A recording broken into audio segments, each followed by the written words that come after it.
Bienvenue à Parents pour la première fois. L'invitée d'aujourd'hui, c'est Josiane Bérubé, physiothérapeute spécialisée en pédiatrie. Allô?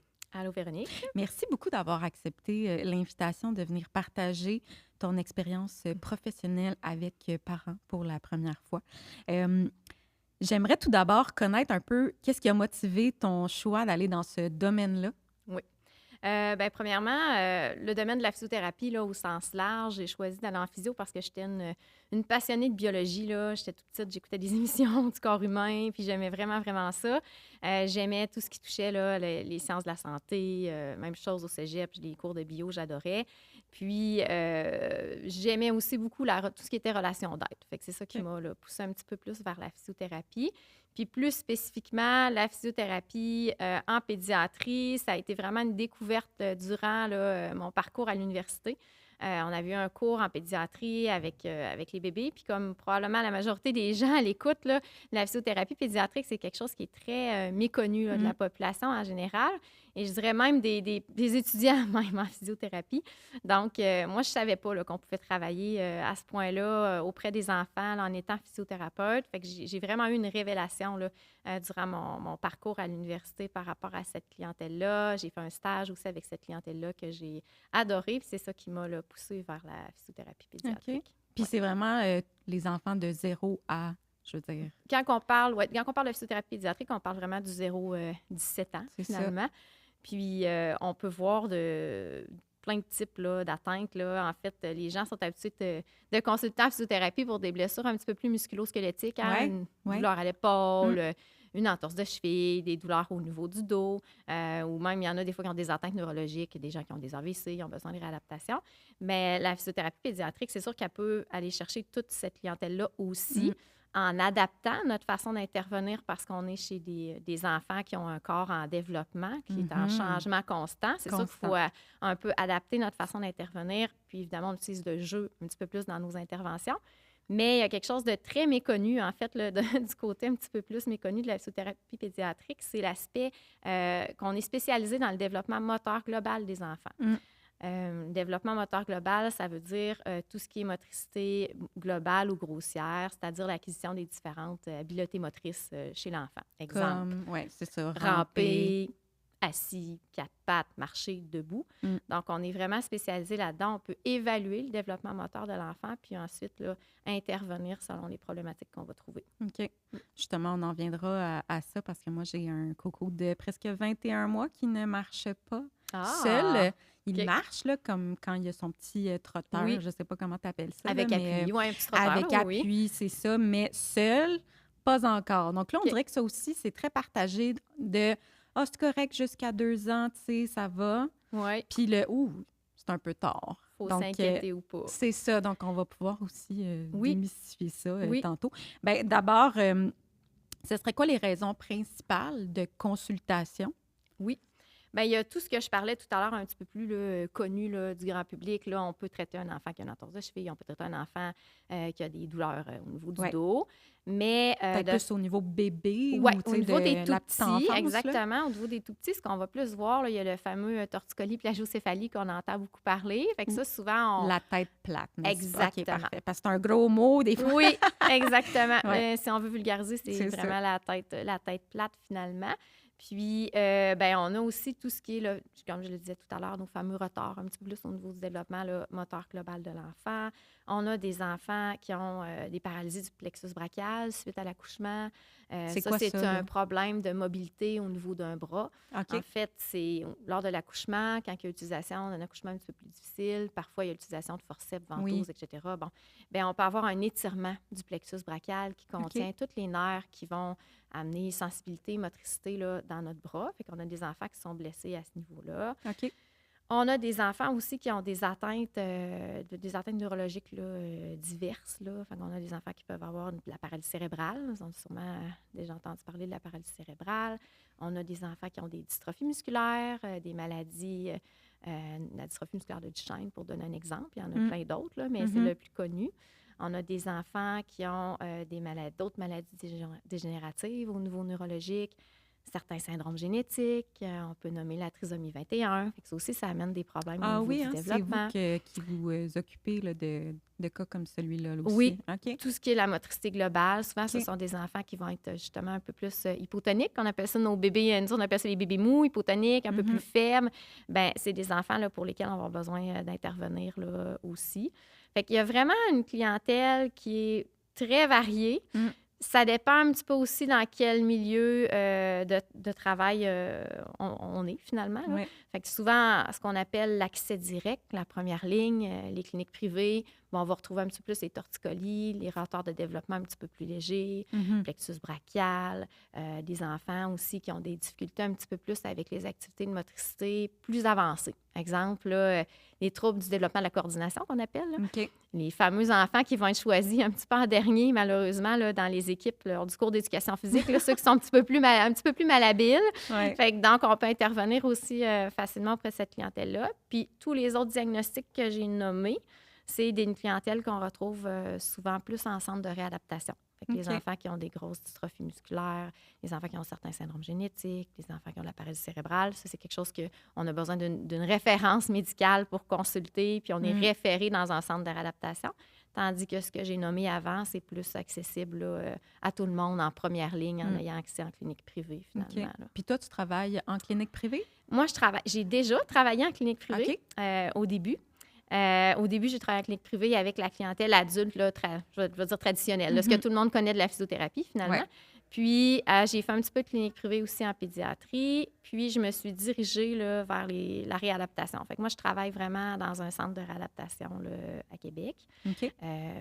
Juste avec la clientèle 0-17 ans. Puis moi, spécifiquement, je travaille plus auprès des enfants qui ont la paralysie cérébrale ou des atteintes cérébrales centrales. Exemple, des TCC, des tumeurs cérébrales, des AVC. Il y a des enfants aussi qui font des AVC. Ah oui? Donc, je travaille vraiment plus spécifiquement auprès de cette clientèle-là. Mais Qu'est-ce qui cause des AVC chez des jeunes enfants? On Ça dirait peut- que Ouais, ben, je sais pas pourquoi on dirait que tu associes ça vraiment à des adultes, là. oui, bien en fait, ça peut arriver le même principe que ce qu'on retrouve chez n'importe l'adulte. qui, Hein? ouais, c'est ça. Donc, ça N'importe arrive qui. souvent autour de la naissance. Il y en a qui font aussi des AVC dans l'utérus. C'est des choses qui peuvent ouais. arriver. OK. Ben, c'est Donc, vraiment une malformation. Ben, c'est pas nécessairement une malformation, c'est Non? plus une lésion au OK. niveau, là, finalement, là, du cerveau. Dans le fond, OK. il y a un segment où il y a une ischémie qui se produit, une ischémie, c'est un vaisseau qui est bloqué, finalement, qui va amener, finalement, notre AVC. Là. OK, donc toi, c'est pas des petits cas non, nécessairement là, que tu Au traites, centre de là. réadaptation, c'est des cas un petit peu plus, je vais dire sévères, en Ouais. fait. Mais tout ce qui se retrouve en première ligne, là, souvent, c'est des cas un petit peu plus légers pour l'accès direct.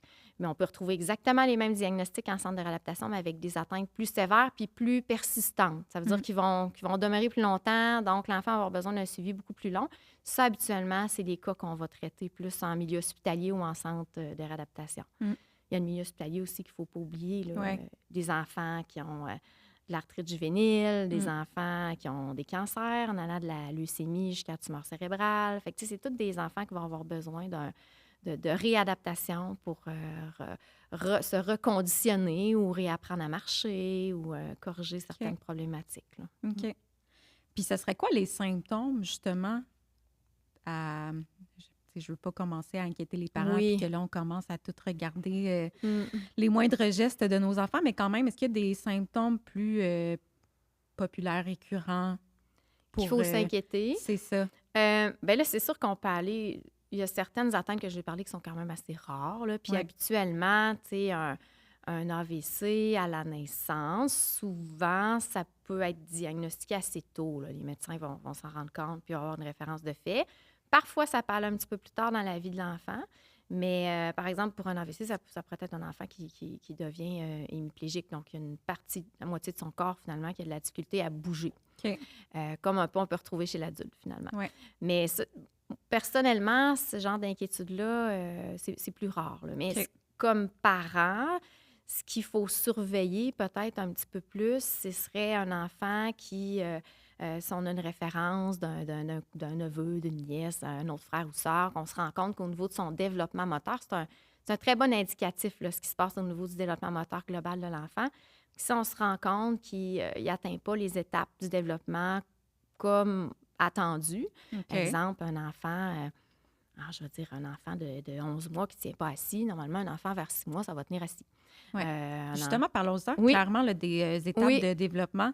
oui. La première, donc, ce serait de se tenir assis ou ce serait de ramper en premier? Avant, la première étape, en fait, au niveau du développement moteur de l'enfant, une des étapes les plus importantes, c'est d'être capable de maintenir sa tête, d'avoir Maintenir un sa tête, OK. contrôle de tête. Fait qu'au OK. début, là, nos bébés, là, quand on les prend, on fait attention, on a peur un petit peu que la tête tombe, parte par en arrière ou parte C'est par en ça. avant. Ça Fait donne tellement lourd. Tu sais, je pense que c'est l'affaire la plus lourde sur mais leur petit corps, là. c'est Ouais. effectivement Mm, lourd en proportion par mm, rapport au reste du corps. Là. mm, Comparativement à nous, il y a une très grande mhm. proportion qui est leur tête, finalement, puis ils n'ont pas la musculature assez développée et assez forte pour maintenir tout ça. Fait qu'une des premières étapes, c'est ça, d'acquérir notre contrôle de tête. Fait que, je dirais d'être capable de maintenir la position sur le ventre puis de décoller la tête, finalement, de la surface. Ça, Ah, le fameux temps sur le ventre. Oui! On Puis pourra ça, en c'est parler, ça justement... aussi. Ben non, parlons-en. En fait, c'est Oui. ça, le temps sur le ventre, on dit là habituellement quoi, peut-être un 15 minutes par jour. Ce qui va être difficile, c'est de le maintenir longtemps au C'est début. ça. Fait qu'on y va vraiment par petites bouchées. On fait un petit... peut-être qu'au début, ça va être 1 minute, là. Mais Mhm. c'est quand même une petite victoire. La fois C'est d'après, ça. on essaiera 2 minutes, on essaiera 5, on s'en ira vers 10 en continu. Puis de le répéter régulièrement dans la journée. Tu sais, il n'y a pas de contre-indication à mettre un enfant sur le ventre trop tôt dans sa vie. Vraiment pas, là. Mais il faut-tu attendre que son nombril soit Ben, tombé? Je sais que... c'est pas nécessairement dangereux. Ça peut être des fois, ça peut être un petit peu Inconfortable. inconfortable, mais il n'y a pas de vraie contre-indication par OK. rapport à ça. OK. Mais clairement, dès que le nombril est tombé, là, on ne se pose plus Ouais. aucune question, puis Ah on oui, peut hein, fait vraiment que les placer là, sur 2 le semaines, ventre. mettons, là, Ah on y oui, va, tout là. à fait. OK. Tout à fait. Puis régulièrement dans la journée, puis il y en a qui peuvent aller jusqu'à 45 minutes dans la journée, mais à coup de 5 minutes. C'est à coup ça. de bon. Puis il crie, puis il pleure, mais c'est pas grave. Ouais, Faut essayer faut essayer, de, tu sais... mais il faut quand même y aller justement par petites bouchées pour Mhm. que l'enfant ait un peu de... Un peu de plaisir. Une belle Oui, expérience. c'est ça, exact. Ouais. Parce que là, si on pousse trop, ce qui risque d'arriver, c'est qu'aussitôt qu'on va le placer sur le ventre, il va se mettre à appréhender, oui. il va appréhender, puis il va se mettre à pleurer, puis ça ne fonctionnera Oui. pas. Donc, on essaie de garder ça le plus Agréable, intéressant ça. possible. Ben, c'est pour rendre ça intéressant aussi, tu sais, des fois, on met un miroir. Exactement. Ou tu sais, des choses qui font du bruit, ou tu sais, les livres d'éveil, ou les livres en noir et blanc aussi, on m'a dit beaucoup, tout ce qui est contraste, là, ça les attire vraiment. Donc, ça les aide aussi peut-être à lever un petit peu. Surtout quand ils sont plus petits, puis la Ouais. vision n'est pas toute développée. Effectivement, c'est un bon truc qu'on peut donner aux parents. Puis oui, de mettre un objet en avant d'eux. Des fois, moi, je conseille aux parents de juste placer l'enfant sur le ventre, sur eux. Puis eux autres peuvent s'incliner un petit peu, soit qu'eux sont couchés sur le dos ou un peu dans un fauteuil, là, incliné. L'enfant est sur le ventre sur eux. Fait que là, il y a un contact visuel avec Bien le sûr, parent. L'enfant est intéressé par son parent. Fait que ça vient C'est le plus meilleur, ça. intéressant. Puis c'est plus facilement soutenu pour lui, là, avec un intérêt. Qu'est-ce que tu dirais là, du petit coussin qu'on place en dessous des bras ou je sais pas quoi? J'ai fait ça avec mon premier enfant, mais pas le deuxième. Le deuxième, c'était vraiment simple. Je le mettais sur moi, comme tu dis. Là. Mais le premier, j'avais essayé ça, le petit coussin. Très bien. Oui, c'est Très bien. Okay. Ça peut être le coussin d'allaitement, ça peut être une petite serviette qu'on roule puis qu'on vient faire une espèce de rouleau là, pour placer là, devant le tronc de l'enfant. C'est que, mais toujours en période d'éveil, par contre. Hein, on ne place jamais des choses comme ça quand l'enfant dort. D'ailleurs, l'enfant, de toute façon, devrait dormir sur le dos jusqu'à ce qu'il soit capable de se retourner de lui-même. Pourquoi d'ailleurs? On peut en parler de ça? Parce que je connais quand même beaucoup de parents qui, tu sais, l'enfant, il est tellement bien sur le ventre, tu sais, c'est comme... Il dort bien comme ça, donc je le laisse comme ça. Puis, tu sais, il y a le moniteur, je le regarde, tu sais, je m'assure que, tu sais, il est en sécurité, qu'il respire, qu'il... En fait, c'est depuis la campagne de dos sur le dos, si je me rappelle bien, c'est dans les début des années 90, qu'on a, c'est scientifiquement prouvé là, que l'enfant qui est placé sur le ventre a plus de risques d'avoir le syndrome de la mort subite du nourrisson. Ah oui? Oui, parce qu'au niveau respiratoire, ils sont un petit peu plus fragiles. Fait que c'est plus problématique. Là, si on les place sur le ventre, ils sont plus à risque. Donc, il y a eu la fameuse campagne du dodo. Ça nous amènera probablement à faire la tête plate, là, tout ça. Là, mais bon, il y a eu la fameuse campagne là, du dodo sur le dos. Donc, c'était vraiment pour diminuer le risque de mort subite du nourrisson. Puis, c'est pour ça que c'est pas recommandé. Tant que l'enfant n'est pas capable de se retourner seul du ventre au dos, du dos au ventre, on n'ira pas là, vers cette position-là. Qui pourrait rester pris potentiellement. Pendant qu'il dort. Pendant qu'il dort, que son nez soit bloqué, qu'il ne puisse plus respirer. Exactement. Finalement. Mais en période d'éveil, par contre, on va vraiment recommander là, la position sur le ventre. Donc, OK. le coussin, pour revenir à notre fameux Ouais, coussin, ouais. il n'y a aucun problème à utiliser ça. Puis ça va soulever un petit peu l'enfant puis faire en sorte qu'il va forcer un petit peu moins contre la gravité. Il va être un peu incliné. Donc, ça va probablement être plus facile au début pour lui de maintenir la position. Plus facile veut dire un petit peu plus de plaisir à tenir Ouais. la position. Puis graduellement, on va être capable d'augmenter le temps dans cette position-là aussi.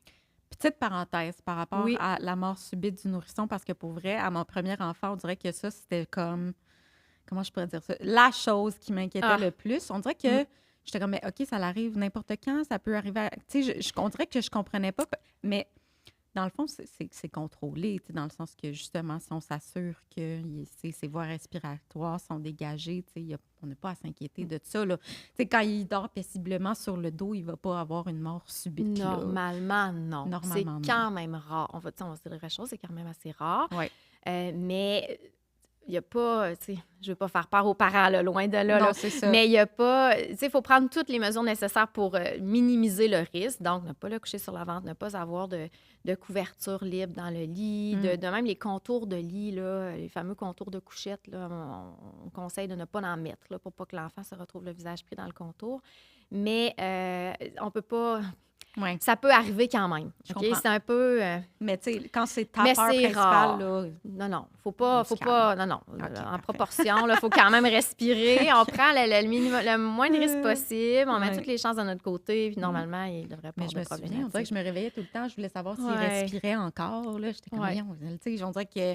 Je sais pas pourquoi. Ça, là, j'étais vraiment stickée là-dessus. Ouais. En tout cas, fermeture Ben, de la parenthèse. certainement pas la seule. Non, certainement pas la seule. Avoir Surtout ce ton premier problème-là. enfant, là, Ah t'es oui. comme... Ouais. Du jour au lendemain, il y a carrément un humain qui dépend de toi pour vraiment. sa survie. Ouais. C'est une grande On dort responsabilité. plus de la même manière. Ah non. Ah non, on dort plus. Est-ce que Ouais. t'es maman, toi aussi? Oui, je suis maman, c'est Ah, ça. voilà. Je ne l'ai pas dit tout à l'heure, là, mais je suis dans tout ce que je vais vous dire, je vais essayer je suis quand même le plus réaliste possible dans le sens que j'ai trois enfants. Tu l'as vécu, là, tu sais. Oui, je l'ai vécu 3 Ouais. fois plutôt qu'une. Ah, ouais, Fait que je sais ce que c'est. J'aime ça. Ouais, Parfait. ouais. Parce que j'aime ça quand il y a la petite touche maman, tu sais, Oui. personnalisée aussi, pas juste professionnelle, là, tu sais, Ah personnelle. oui, ben voilà. Fait que, tu sais, J'adore. des fois, dans nos conseils aussi, on Ouais. devient un petit peu plus... avant d'avoir les enfants, tu sais, on se dit, ben oui, c'est facile blanc à ou mettre en noir. place, ça. Voyons, Ouais. c'est facile à appliquer. C'est Mais ça. finalement, quand on devient maman, on se rend compte que c'est pas toujours le cas. Non, c'est ça.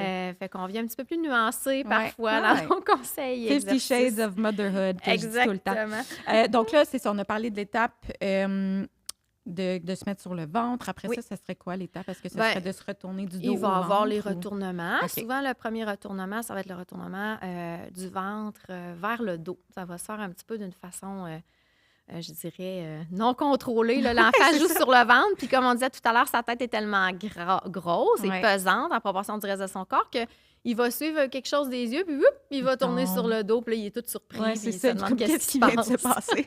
Fait que souvent, ça va commencer de Ouais. cette façon-là, puis graduellement, il va contrôler son mouvement. Puis ensuite de ça, on va avoir le retournement de l'autre côté, du dos vers le ventre. Puis les âges, là, environ. Ouais. Encore Ben, une tu sais, fois, on veut pas souvent, trop là, mettre de non, ben, chiffres c'est ça. Puis, tu là-dessus, sais, mais... je dis toujours, tu sais, on a des balises, mais il y a plus qu'une bonne façon de bouger. Puis, il y a quand même une limite là, à l'intérieur du développement moteur normal. Mais normalement, le retournement là, du ventre vers le dos, ça va être vers 5 mois environ. OK. Puis, du dos vers le ventre, vers environ 6 mois. OK. Fait que voilà, pour les retournements.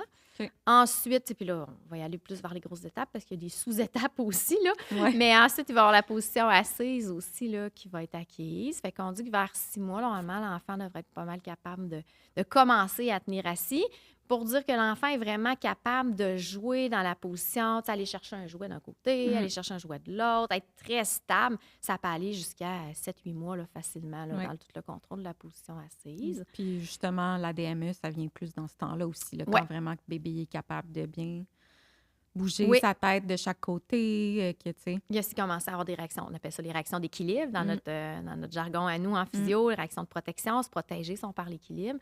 Fait qu'on ça, c'est un petit peu plus tard, là, vers 7-8 mois environ. OK.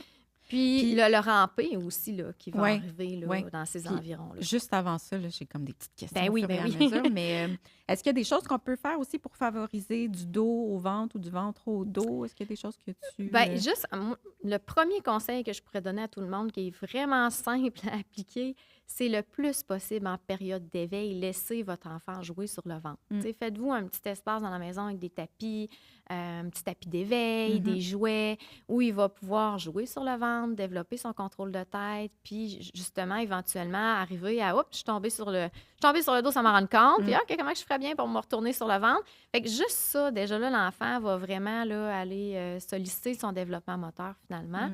Puis, bon, on peut y présenter des jouets, tu sais, dans la bonne direction où on veut tourner. On pourrait rentrer dans les détails, là. Tu sais, Ouais. on peut aider en tournant une petite jambe pour transférer le Ou le poids. bras aussi, le Oui, lever. en plaçant le bras, parce Ouais. que c'est certain qu'un enfant qui garde le bras C'est le ça. long du corps, tourner sur, vous l'essayerez, là, Un peu difficile. tourner sur notre bras le long de notre corps, c'est pas nécessairement facile. Ouais. Fait que quand on vient au moins dégager le bras un petit peu, soit le mettre à 90 ou le long, vraiment le long des oreilles, bien là, ça va être plus facile pour lui de se retourner. OK. On peut aider au niveau du bassin à tourner un petit peu, faire le transfert de poids. Mais déjà, de base, là, si on veut pas trop se casser la tête, juste le laisser jouer sur Ouais. le ventre le plus souvent possible dans la journée, ça va être déjà un bon début pour aider pour ça.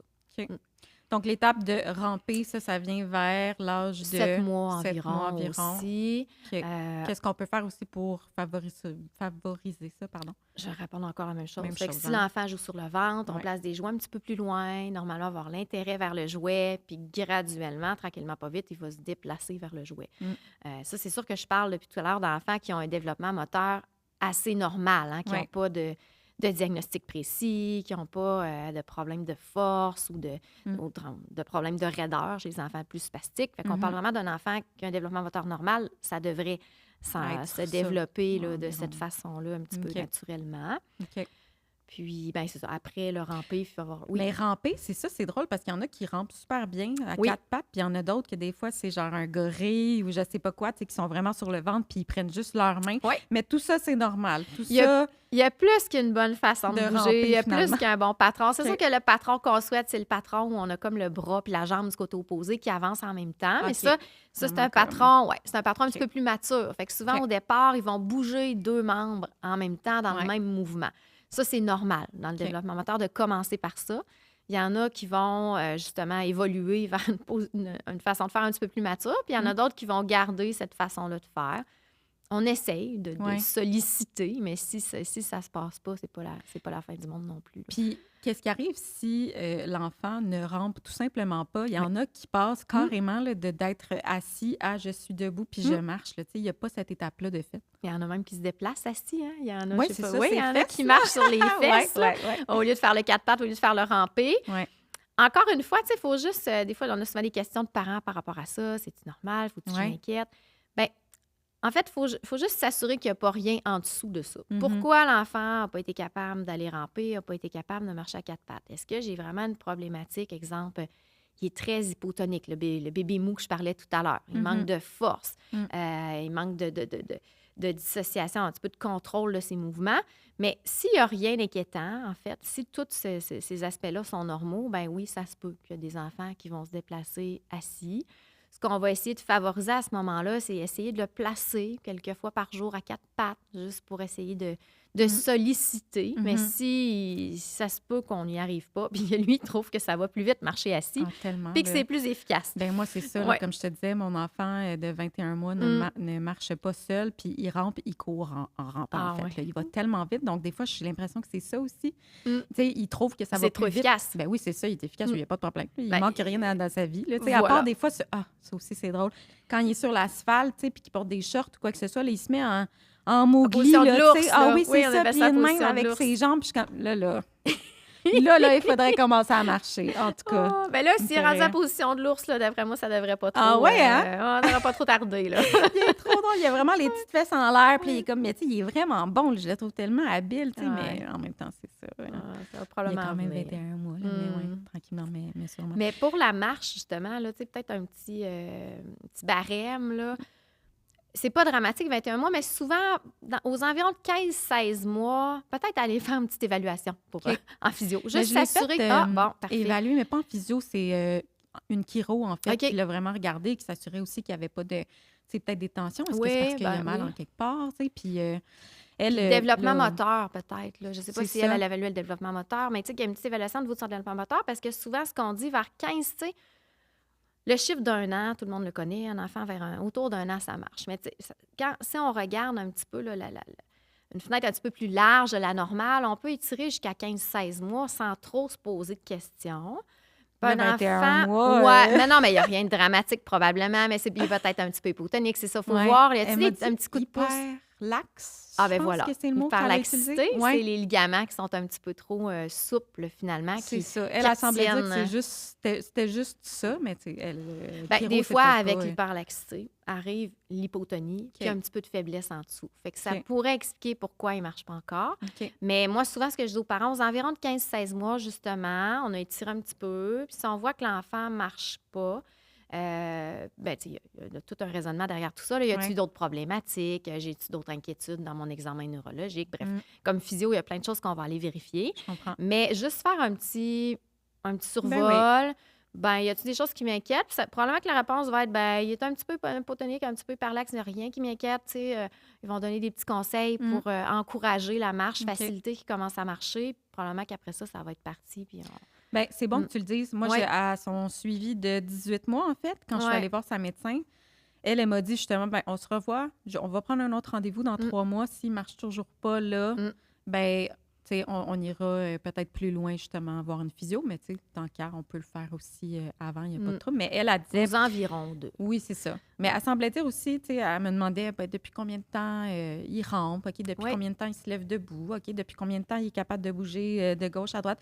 Donc, il Il suivait une quand même la certaine évolution. séquence. Oui. Oui, parfait. Donc, c'est pour ça qu'elle n'était pas très Ouais. préoccupée, tu sais. Non, puis tu sais, à 15-16 mois, quand je allais faire l'évaluation, on n'est pas en mode panique du Non, tout. OK. C'est plus, y Préventif, a-tu quelque là, puis, chose ouais. qu'on peut faire pour aider? Y a-tu Mm. autre chose en dessous de tout ça? C'est Mm. juste de s'assurer que tout est beau. Ouais. Mais c'est souvent l'espèce de petit cut-off là, qu'on va donner aux parents là, dans OK. ces âges-là environ. Puis par rapport à ramper, moi, j'ai comme un espèce d'ourson, là, que là, je mets le bouton on. Ouais. Puis l'ourson rampe. Puis moi, on me disait donc bien que ça, tu sais, l'enfant va vouloir l'imiter, il va comprendre, tu sais, comme tu disais, là, que Oui. les deux membres sont ensemble. Ah, là, ouais. oui. Est-ce que c'est quelque chose que dans Peut-être, votre c'est pas. pratique, vous Ben, recommandez? dans notre Oui. pratique, c'est pas nécessairement quelque chose qu'on utilise pour Ouais. le 4 pattes, mais peut-être juste parce Mm. que moi, je l'ai jamais vu, cet ourson-là, puis on l'a pas dans notre armoire à jouets au travail. Là. Mais à quel point l'enfant de 8 mois va être capable d'analyser? Non. Ben, Tu sais, j'ai par observation. peut-être, oui. Mais pas tant que ça. Ben, OK. je sais pas. Je sais pas trop quoi répondre. Peut-être. Mais tu sais, en même temps, ça fait pas de mal d'aller Exact. utiliser ce jouet-là. Là. Puis Mais à à la l'époque, limite, vous achetez un ourson à Ben, je sais pas combien. Moi, je l'avais acheté mais secondaire. sauf qu'il avance, il se déplace dans le fond. Oui, là, c'est il ça. avance. Ben, ce Oui, qui est oui. intéressant, par contre, justement, pour le 4 pattes, peu importe C'est ça. que le jouet mime un 4 pattes, roule ou serpente au sol pour dire quelque chose, ce qui est intéressant, c'est que le jouet est en mouvement. Exact. Donc, l'enfant va être attiré pour aller Ouais. essayer d'attraper le jouet. Fait que là, ça va le pousser un petit peu plus à se déplacer. Fait que c'est plus ça, moi, qui m'intéresse dans ce jouet-là que le fait qu'il fasse, entre guillemets, du vrai 4 pattes, finalement. comprends. Ouais. Mais c'est OK. intéressant d'avoir un jouet, effectivement, qui peut se déplacer pour Ouais. ça. Ouais.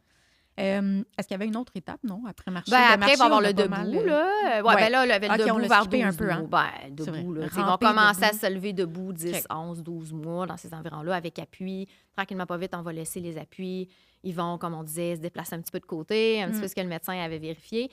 Puis, ben, là, éventuellement, on va arriver la marche. Fait que chez certains, ça peut être très tôt. Ça peut être 10 mois, 11 mois, 12 mois. Hey, Puis, des fois, 7 mois ah, même. hey, j'ai une nièce qui a marché aux environs de 6-7 Ben mois. Je l'ai voyons vue donc. de mes yeux. Je ne... Mais qu'est-ce qui explique ça? Tu sais, pourquoi, mettons, il y en a qui, à 6 mois, ils sont debout puis sont prêts à marcher. Puis moi, j'ai le mien de 21 mois qui rampe en courant, tu sais, je sais pas.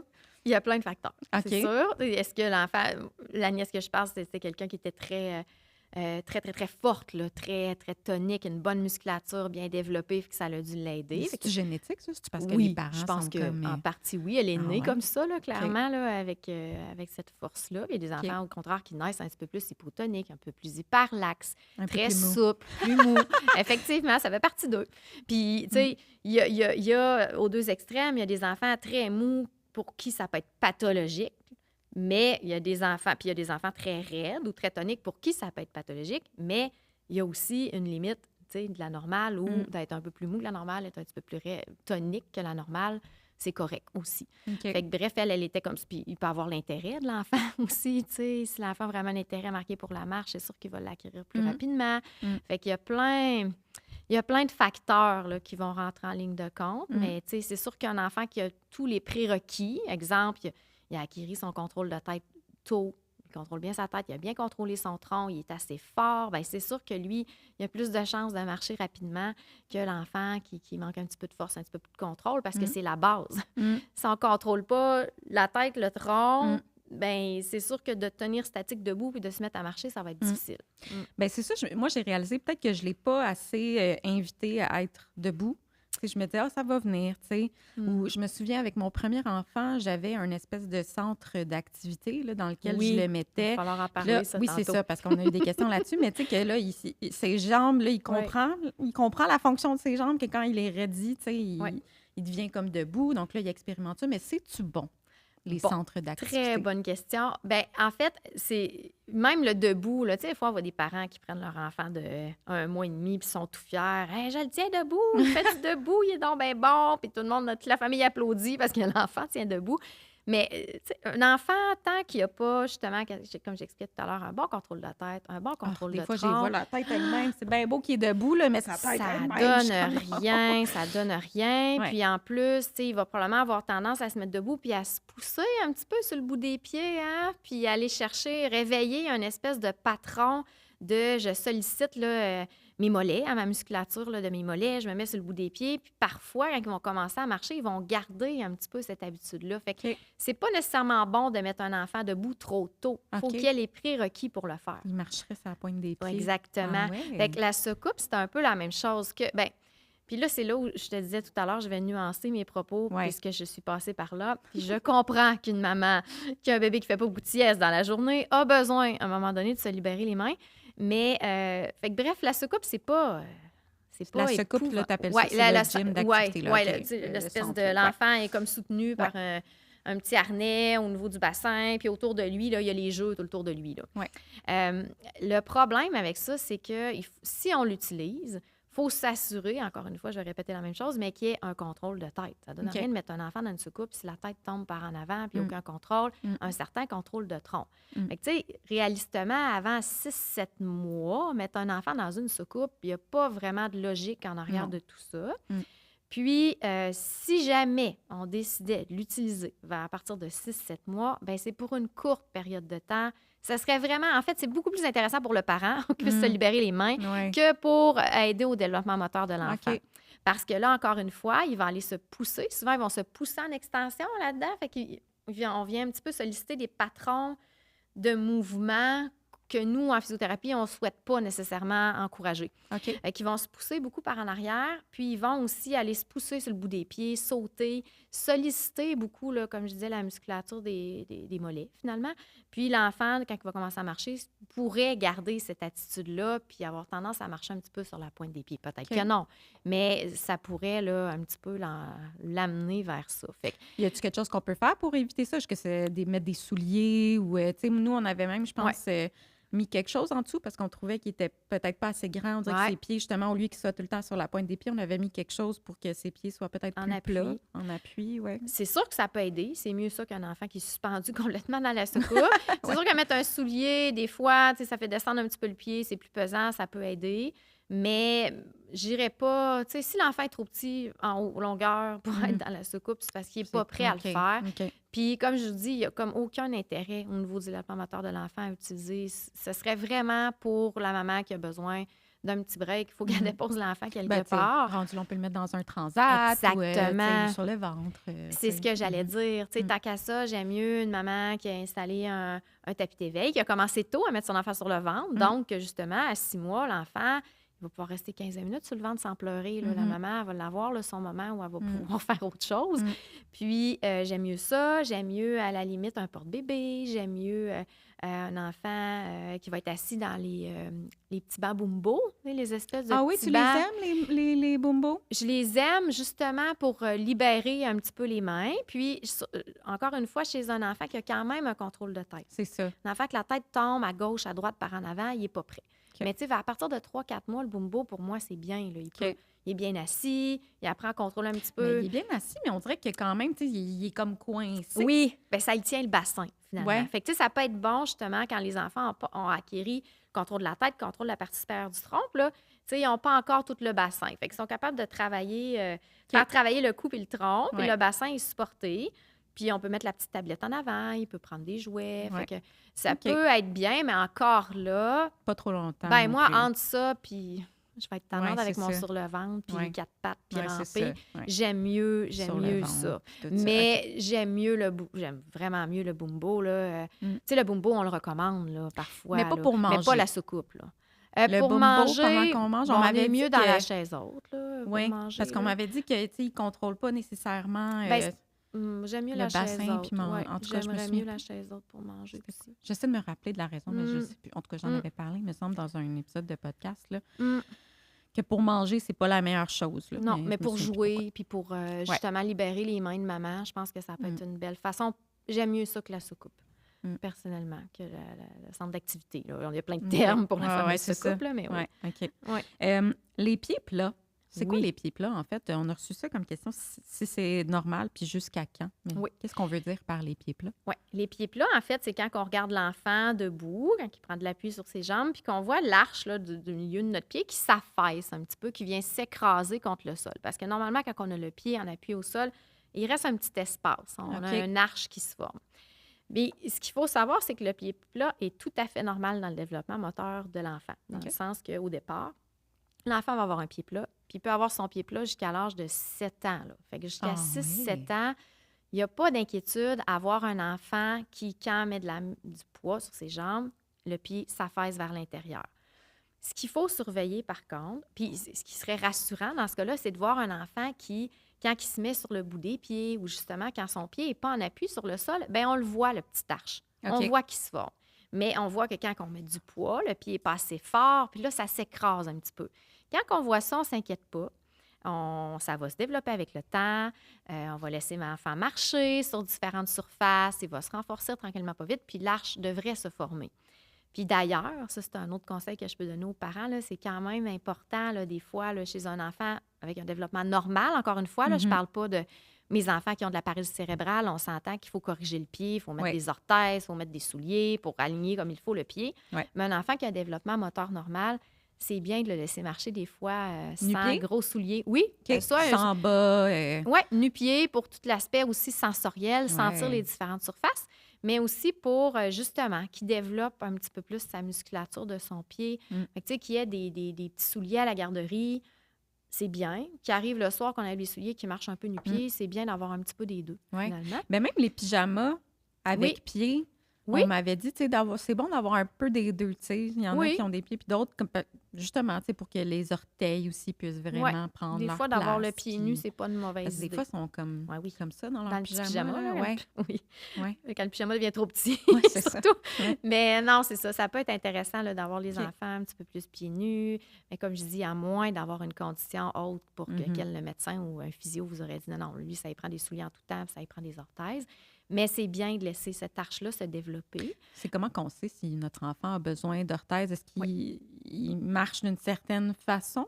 Bien, pour le pied plat, en fait, si on parle d'orthèse plantaire, parce qu'il y a plein de types d'orthèses. Moi, mes enfants qui ont de la paralysie cérébrale, on lui met des orthèses tibiales. Là. C'est pas la majorité des cas, là, mais on met des orthèses tibiales qui montent là, le long de la jambe pour aider à placer le pied puis permettre une meilleure mobilité.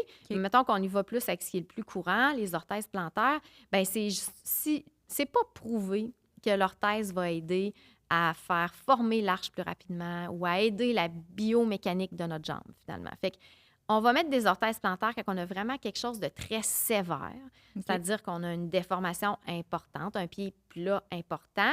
Puis aussi que quand nous, on le mobilise, là, le physio, ben, on voit que c'est raide. On n'est pas capable de sortir de cette position-là. Fait qu'on appelle ça les pieds plats un petit peu plus rigides ou fixes. OK. Comparativement au faux pied plat que je parlais tout à l'heure, qui est ben, quand il se met sur le bout des pieds, quand il n'y a pas d'appui sur sa jambe, on voit l'arche qui se forme. Fait que dans des cas comme ça, oui, peut-être pour une orthèse, surtout dans le cas d'un enfant au-dessus de 7 ans, parce qu'on va attendre de laisser la chance au coureur, voir si l'arche va se développer de lui-même, parce que c'est normal Mhm. jusqu'à 7 ans. Mais, fait que c'est ça. Fait que bref, OK. on y va vraiment dans, dans les cas comme ça, ou quand on est en présence de douleur. Un enfant plus vieux qui se plaindrait beaucoup de douleur, là, on pourrait essayer certains types OK. d'orthèses. Sinon, c'est pas nécessaire. Ou aussi peut-être un enfant qui serait en surplus de poids avec un arche affaissée, puis là, il se plaindrait de beaucoup, beaucoup de douleur. Là, dans des cas comme ça, l'orthèse pourrait être indiquée. Mais OK. normalement, le pied plat devrait se corriger. On n'a pas besoin d'intervenir s'il ne se plaint pas de douleur. C'est juste si c'est vraiment sévère, rigide, ou juste un côté, juste un pied, puis l'autre est normal. Ah, OK. mais y a quelque chose qui devrait être vérifié? C'est comme pas symétrique. On va se poser peut-être plus de questions. Sinon, on va avoir plus tendance à laisser aller, laisser l'arche se développer. Il n'y a pas d'indication d'orthèse pour les autres raisons. Là. Je recule un petit peu, mais par rapport à la tête plate, est-ce Oui. que tu as des choses à conseiller pour éviter ça? Là? C'est sûr que, bon, le mettre le moins possible sur le dos, ça l'aide, sauf, Voilà. bon, la nuit, comme on a dit. Mais, tu sais, ces petits coussins-là, là, en cœur, là, Ah qui, oui. supposément, vont bien mouler Oui. la tête, là, puis que... Oui. Est-ce que c'est Bon. bon, ça, ou c'est juste un coup marketing? Ben là, en fait, tu sais, moi, ce que j'aime pas du petit coussin, c'est que normalement, on devrait pas rien mettre dans le lit, comme j'ai dit tout à l'heure, par Ouais. rapport à la mort subite du nourrisson. Donc ça, c'est un coussin. Donc, ça devrait pas se retrouver dans le lit quand l'enfant dort. Et on veut mettre le coussin quand l'enfant est sur le dos. Sinon, il n'y a aucun intérêt à avoir le coussin. Mais mettons en éveil, justement. Ben, en éveil. Peut-être que ça peut être une bonne idée si l'enfant n'a l'air vraiment pas là sur le ventre, si on n'est pas capable de le mettre dans un petit chaise bumbo, dans un porte-bébé ou dans une autre position. C'est mieux qu'avoir la tête en appui au sol. Mais n'empêche que pour moi, ce ne serait pas la première option. Clairement, quand il dort, de toute façon, il n'y a pas d'intérêt. Quand il est réveillé, on va essayer d'éviter le sur le dos. Donc, encore une fois, pas tant d'intérêt pour le coussin, à moins qu'on soit vraiment obligé de le placer sur le dos. Puis sinon, au lieu du... Ben, il y a le fameux petit coussin en cœur, mais il y a aussi, on peut juste mettre des rouleaux de cerveau. Ça dépend. Là. Si on parle d'une tête plate qui est en lien avec un torticolis ou pas, là, en fait, si le cou de l'enfant est symétrique ou non. Mais si on a un torticolis, il y a d'autres moyens aussi. Là, on peut mettre une petite serviette roulée sur la moitié du corps où la tête tombe tout le temps pour que la tête tombe l'autre côté. OK. Donc, que la partie plate de la tête soit plus en appui avec le sol. Mais... Puis aussi voir, ben moi, j'étais allée voir ma chiro, là, justement, en pédiatrie pour qu'elle regarde parce que je trouvais justement qu'il était peut-être... Tu sais, même dans sa coquille, je pense qu'on m'avait donné ça. Est-ce que ton bébé, là, quand il est dans sa coquille, il a toujours la tête penchée du même côté? Puis j'avais remarqué que oui, quand même. Donc, j'étais allée la voir. Puis comme de fait, il y avait peut-être quelque chose. Donc, un petit torticolis, c'est ça. probablement, Donc, ou une ça l'avait aidé. attitude, là, sans que ce soit très raide. Il y avait peut-être une petite tendance. là. Oui. Mais oui, tu sais, dans le fond, ça, le coussin, oui, c'est une option. Mais comme j'ai dit, c'est peut-être pas ma première. Non, c'est ça. Puis De surtout, faire, ben, d'éviter là, sur le dos, d'éviter justement la fameuse coquille. Là. Mais ça, c'est Le difficile maximum d'y d'une heure et demie, résister. là? Là. Oui. Ben, Ouais. En fait, c'est que normalement, l'enfant devrait être dans la coquille quand il est dans la voiture Oui. ou quand on l'a transféré dans la poussette. Mais Oui. quand on arrive à la maison, on devrait le retirer le plus rapidement possible de sa coquille. Mais des fois, il fait des beaux dodos. Je sais, je l'ai vécu. Et là, des fois, c'est le seul moment dans la journée où notre enfant fait une sieste, fait qu'on n'a pas le goût de le déranger, puis c'est tentant de le laisser dans la coquille. Par contre, ce qu'il faut savoir, puis premièrement, on ne le laisse jamais seul, il faut avoir une surveillance sur l'enfant, puis c'est que c'est dangereux pour tout ce qui est justement aussi la fameuse mort subite du nourrisson, dans la position dans la coquille, que l'enfant est dans la coquille. Ça peut être dangereux pour ça, de un. Et deuxièmement, c'est que là, on a encore une fois la tête qui est en appui sur une surface, chose qu'en présence de tête plate, on veut minimiser le plus possible. Puis ça va être la même chose pour nos fameuses petites balançoires, nos petits bancs vibrants. C'est des outils que, on a besoin comme maman, là. C'est ça. Mais, tu sais, à utiliser par petites périodes, puis justement, essayer d'aller faire du sur le ventre entre les deux pour vraiment là, minimiser l'utilisation là, de ces outils-là parce que la tête est en appui. constant. C'était une de mes plus grandes peurs, c'est aussi à mon premier enfant. Ouais. Puis pourtant, il y a quand même un peu... Ben, puis encore une fois, tu sais, je le faisais quand même checker, mais je trouve qu'il y a quand même un peu la tête plate en arrière, mais on m'a dit que ça peut être génétique aussi. Oui, il y en Là, a j'ai qui regardé ont... le papa, puis comme de fait, il est quand même plat, lui aussi, en arrière. Donc, je me disais, OK, peut-être, en tout cas. Ouais. Mais vers quel âge on peut se dire, il y aurait peut-être besoin d'un casque ou Le comme... casque, Tu sais, oui. dans quelle situation, là, tu te dis, OK, il y aurait besoin d'un casque? Ben, le casque, en fait, la façon qu'il fonctionne, c'est qu'il vient créer un vide, là. La région qui est plate au niveau de la tête, on crée une espèce de vide. Donc, le crâne va aller croître pour remplir le vide. Fait que c'est comme ça qu'on va corriger, finalement, notre déformation. Un casque, normalement, on va le recommander quand on a une déformation qui est sévère. OK. Fait que là, il y a des différentes mesures que le physiothérapeute peut prendre, des ratios pour faire le suivi aussi, puis l'évolution de tout ça. Puis, ben, il y a certaines mesures. Quand on atteint un certain ratio, ben, on va dire, OK, là, c'est vraiment une déformation crânienne qui est sévère. On a essayé les traitements conservateurs, c'est-à-dire un bon positionnement. S'il y a un torticolis, ben, on a essayé de traiter le torticolis. Tu sais, des fois, on va avoir un muscle qui est raide, un muscle qui est faible. Ça a été travaillé, ça n'a pas fonctionné. Puis vers l'âge de, je dirais, 5-6 mois, si malgré tout ce qu'on a mis en place, la déformation du crâne est encore sévère, bien là, on va pouvoir peut-être aller vers l'orthèse crânienne, finalement, pour aider à corriger la situation. Puis cette orthèse-là, on la garde combien de temps? C'est quand même long, c'est 23 heures sur 24. Hein? Fait que Ah, c'est un beau wow! contrat pour le parent. Même la nuit? Oui. Puis, tu sais, c'est sur quelques mois, là. Tu sais, ça peut aller jusqu'à l'âge d'1 an pour l'enfant, là. Fait que c'est quand même assez long, là. C'est C'est pas confortable, j'imagine? C'est un beau contrat. Ben, ils se plaignent pas, honnêtement. Non? OK. Non, Ça n'apporte pas d'autres c'est juste problèmes de l'été. dodo? Ben, l'été, il fait chaud un peu, là. Ah, ouais. Mais sinon, non. Curieusement, c'est quand même assez bien. Il c'est vrai, s'habitue l'été. rapidement. Oh, mon doux. Puis peux-tu aller dans la piscine, pauvre enfant? Ben, on mouillera pas l'orthèse, là. Non, on mouillera pas la tête, là. Ouais. Fait qu'on va l'enlever. Mais tu sais, c'est un enfant. Puis on va la remettre après, dans C'est tous un les enfant. cas, là. Ben, tu sais. Ouais. Difficile à Oui. contrôler, Ben, c'est pour là. ça que, tu sais, dans ce cas, à ce moment-là, Ouais. on va enlever puis la Peut-être, remettre OK. tout de suite La petite après, heure là, là. de jeu qu'on a, Ouais. c'est ce moment-là. Oui, effectivement. OK. Fait que oui, c'est vraiment pour des cas plus sévères. Puis encore une fois, tu sais, on n'a pas tendance à recommander des orthèses chez un enfant d'1 mois qui ne tient pas sa tête. Parce que Oui. là, on va y Non, mettre non. une orthèse, on y rajoute du poids, il n'y a pas de contrôle de la tête va tomber d'un côté ou de l'autre. On risque de peut-être créer un torticolis parce qu'il va toujours avoir la tête qui va tomber d'un côté ou de l'autre, donc peut-être un muscle qui va se rétracter. Fait que là, on va devoir Ça va traiter créer notre un autre problème, torticolis. c'est ça. Fait que bref, on tourne un petit peu en rond. Fait que c'est pour ça qu'habituellement, on attend là, un petit peu plus, mais il ne faut pas trop attendre. La fenêtre d'opportunité est vraiment vers là. Ah 4, ouais, hein? 5, 6 mois pour commencer. Parce qu'à 1 an, on a déjà là, une grande proportion de notre croissance crânienne qui est terminée. Ah ouais, Ça puis là, veut il est dire trop que tard, le rendu jeu là. qu'on a dans le casque pour aller remplir l'espace puis corriger notre déformation, ben là, on a de moins en moins là, d'impact. OK. Là. Fait qu'il ne faut pas attendre Parce trop que c'est longtemps. vrai que leurs têtes sont plus, ben, pas molles, là, mais tu sais, je veux dire... oui.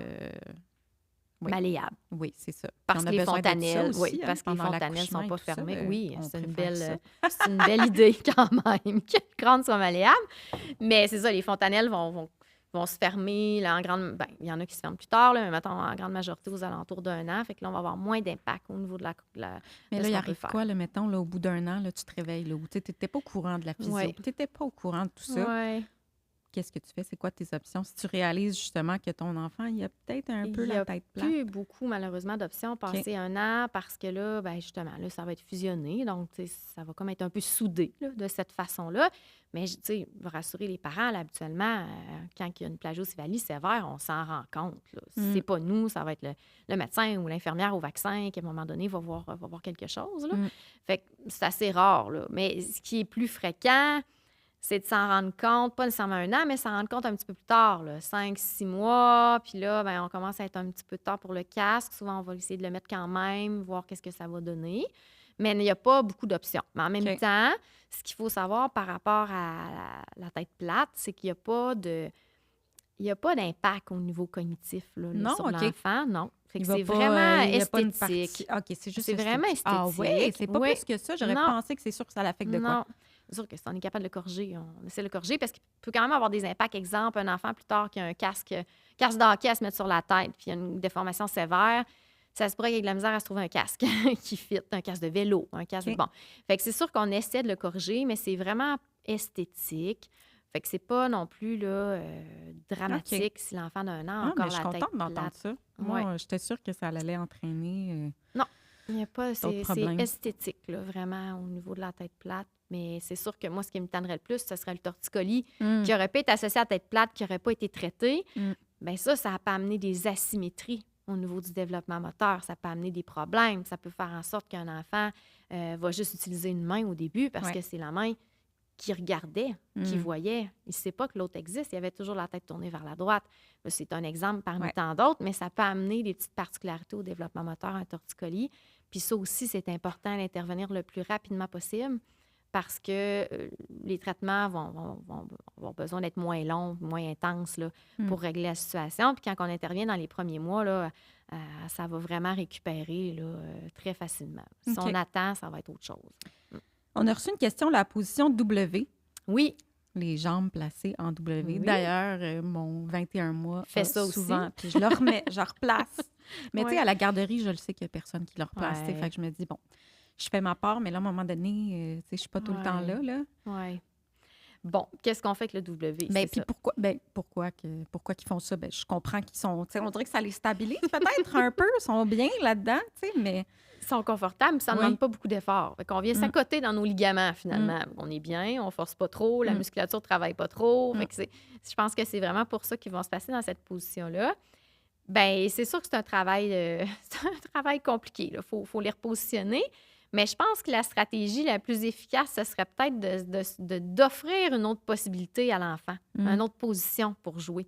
Et l'habituer justement à, ben là, au lieu de te placer comme ça, regarde, même plus vieux, là, place-toi sur le ventre pour lire ton livre ou Mm. place-toi sur le ventre pour faire ton petit dessin ou peu importe. Là. Mm. Ça va être mieux que d'aller s'asseoir dans cette position W-là ou de lui offrir, ben quand on voit qu'il commence peut-être à être plus fatigué et avoir tendance à se passer dans cette position-là, bien, on va aller jouer à la table. On va jouer sur une petite table assis. Mm.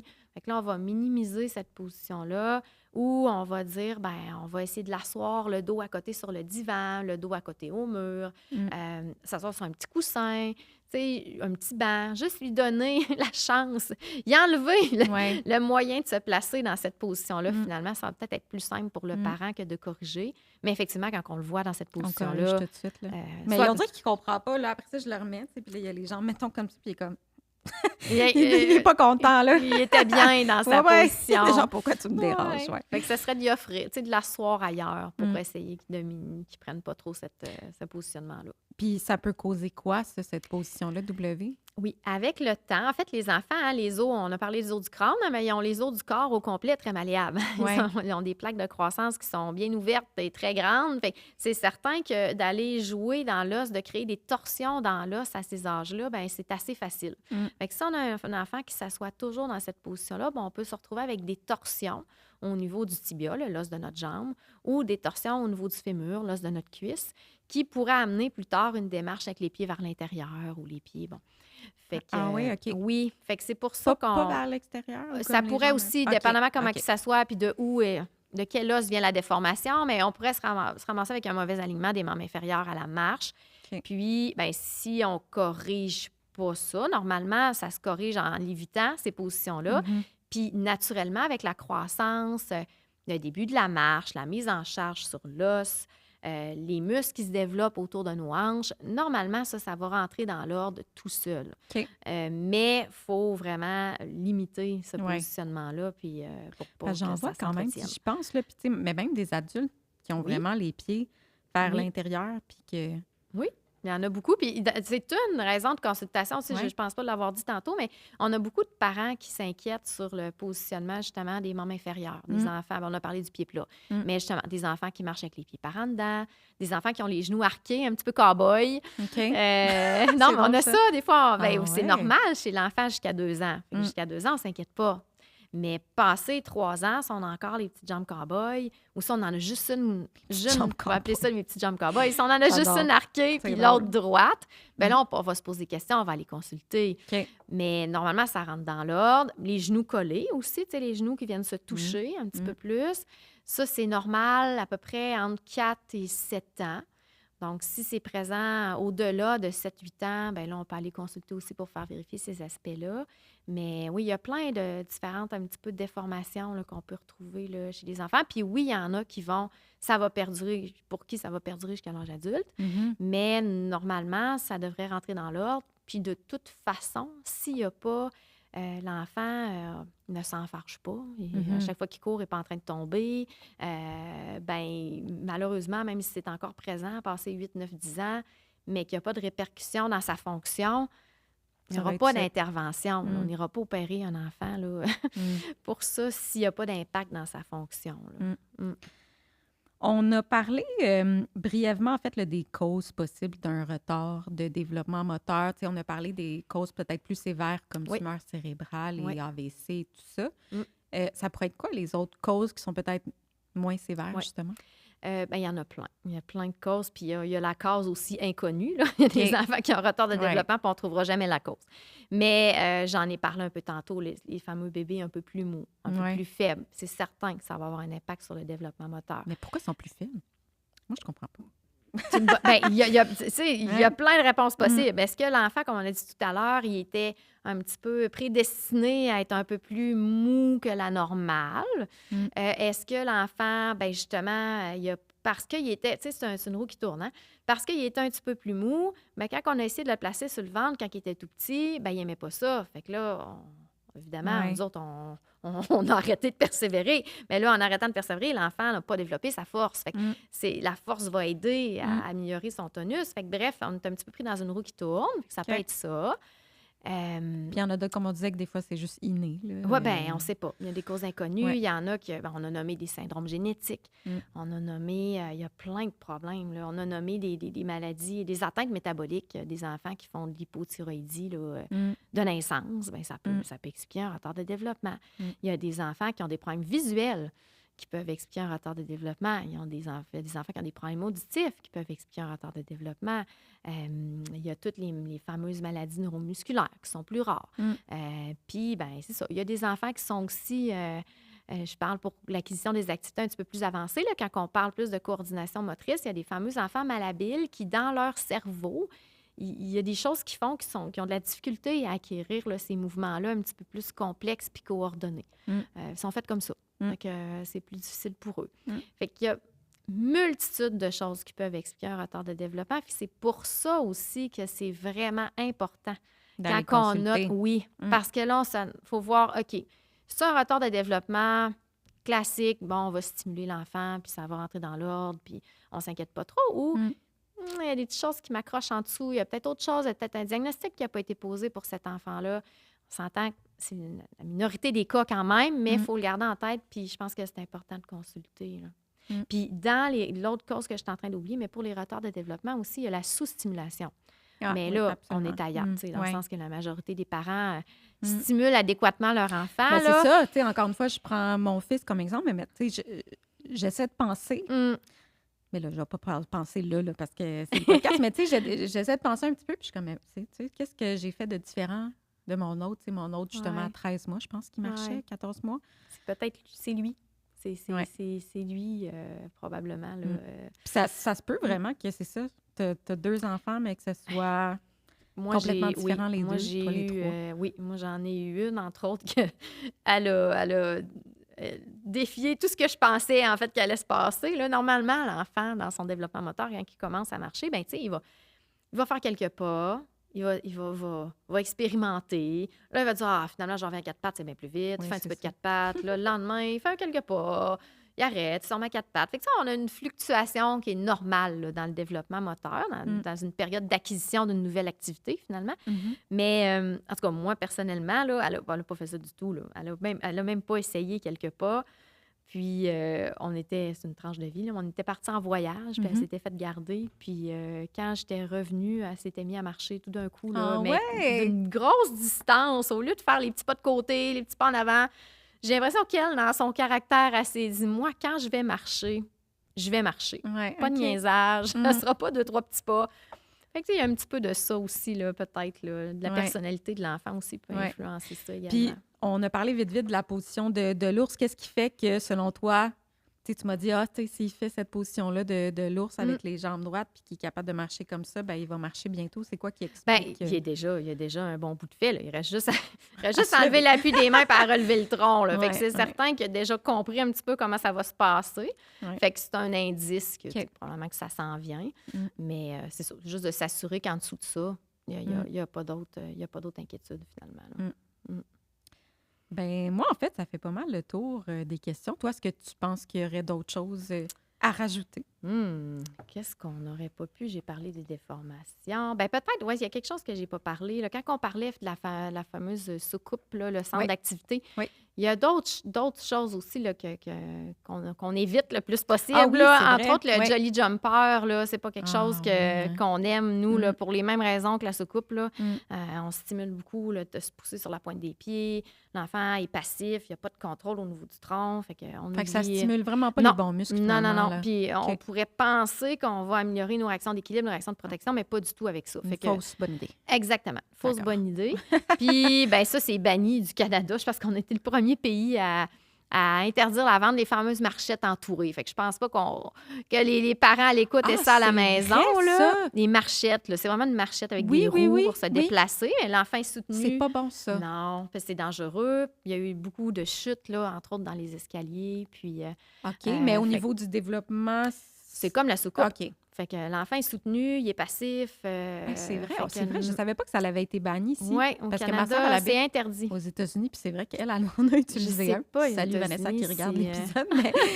ouais. Mais je sais pas si eux sont déjà passés à l'interdiction. Nous autres, on Je était sais un des pas. premiers pays au monde à l'interdire, là, la marchette Ah ouais, hein? entourée avec les roulettes. Surtout parce que c'était dangereux. Oui, pour les chutes. Il y avait beaucoup OK. de chutes, mais c'est aussi qu'il n'y a pas d'intérêt à placer un enfant qui n'est pas rendu. Il n'y a pas les prérequis à la marche, Mm. à le forcer à marcher. Mm. Il n'y a pas... Ben, c'est ça. Je pense que, ben, naïvement, tu te dis, ben, tu sais, ça ouais. l'amène à faire les mêmes mouvements. Donc, tu sais, Mhm. il doit apprendre quelque chose, Mm. mais... Ben, à la limite, plus vieux. S'il a son contrôle Ouais. de tête, il a son contrôle de tronc. Tu sais, marcher avec un trotteur, c'est bien, là. Mm. On encourage ça, là, Mm. quand l'enfant commence à marcher, d'essayer de se déplacer avec un trotteur. Mais justement, on s'assure qu'il y a la base pour être capable de commencer à marcher. Là. Ouais. Mm. Puis les trotteurs aussi qui ont une surface avec tout plein de jeux dessus, Mm. tu sais, des roulettes. On m'avait conseillé ça aussi, tu sais, pour aider l'enfant Oui. à lever la tête. Tu sais, Oui. Ça travaille aussi pour essayer de... Ça peut être plus intéressant aussi pour lui. Là, Ouais. Mais oui, ça Ouais. peut être bien aussi. Y avait-tu d'autres mobiliers? finalement, Non, à c'était éviter? pas mal. Non, je pense Les qu'on en deux avait gros, parlé. Puis on avait parlé de le centre d'activité aussi. Mm. Puis le centre d'activité aussi, c'est que même au niveau de son développement, c'est comme si on lui donne tout cru dans le bec. Là. Au lieu de devoir aller chercher un jouet, avoir un intérêt, puis voir par terre, je vais aller chercher ma balle. Mm. Là, il y a tout autour de lui. Là. Il est très Ouais. passif. Là. Il Ouais, est je soutenu comprends. là-dedans. Il prend ses jouets. La vie est belle. Ouais. Mais pour le développement de l'enfant, de façon générale, c'est pas nécessairement ce qu'il y a de mieux. Là. Non. Mm. C'est vrai que quand il est sur le ventre aussi, tu sais, tu places des jouets tout autour de lui, Mm. finalement, fait que ça l'amène aussi à essayer de bouger sur le ventre, là, se déplacer. Exactement. Fait que ça va vraiment favoriser son développement Ouais. moteur. Là. Aussi. Ah, ben c'est super. Ben, Mm. j'encourage tout le monde à aller consulter. Oui, Moi, peut-être que je vais y aller, finalement. Là. C'est un peu sur le tard, mais... il n'est jamais trop tard. C'est ça. Jamais trop tard pour Ouais, aller c'est faire ça. vérifier. Ouais. Mm. Puis, personnellement, en fait, j'adore la Source en Soi qui est à Montréal. Là. Toi, tu viens Oui. de Québec, mais Oui. j'adore cette place-là. Je veux dire, c'est un centre, en fait, avec tout plein de professionnels de la santé, que ce soit chiro, masso, physio, OK. bref. Donc, c'est vraiment comme une place avec tout plein de soins, tout plein de services. c'est Donc, ça fait intéressant. déjà plusieurs fois que j'y vais. Il y a de l'acupuncture aussi. Je suis allée là, en fait, même pour la physio périnéale. Oui, c'est maman-bébé. Un peu, dans le fond, on peut traiter les mamans et les bébés à cet endroit-là. Oui, c'est Ouais, ça. c'est intéressant. Oui, ils ont même des cours de Ouais. yoga. Ils ont, tu sais, Ouais. ils ont tout plein de choses, vraiment, maternité, Mhm. autant la grossesse que le postpartum. Là. Donc, bref, les recommandations, je vais là depuis Ah, au très moins bien. 2 ans, je pense. Là, puis j'adore ça. Je trouve que tu sais, c'est une belle place, justement, quand tu sais pas trop vers qui te retourner pour de l'information, pour du soutien, du support. Là. Je sais pas si à Québec, il y a des places Il y en comme a ça qui existent aussi. oui, on a Oui. des centres du genre Ouais. là, aussi à Québec. Puis oui, effectivement, c'est intéressant. Mm. Puis, tu sais, justement, de ne pas hésiter à poser vos questions, que ce soit à votre rencontre médicale ou, Ouais. tu sais, à des connaissances, justement. Puis, tu de penser que tout ce qui est développement moteur global, justement, ça peut être évalué en accès direct. C'est pas compliqué. On se rend à une clinique de physio avec un physio qui fait de la physiothérapie pédiatrique. Ouais. Puis on fait une évaluation. Puis après ça, Puis au moins... après, l'évaluation aussi, je pense vous donner des petits exercices à faire, par exemple. Là. Conseils, exercices. Puis ça se peut qu'on dise, écoutez, madame, il n'y a rien, tout est beau, je suis pas inquiète. Fait que continuez ou favoriser telle activité. Fait qu'on peut donner des conseils. Ou ça se peut qu'on dise, pour l'instant, je suis pas inquiète, mais j'aimerais le revoir dans tant de mois pour m'assurer que tout est beau. Puis il y a des fois où on va avoir besoin de plus d'interventions. Puis à ce moment-là, on pourra donner les interventions nécessaires. En temps et lieu, oui. Exactement. Merci beaucoup. Ça fait plaisir.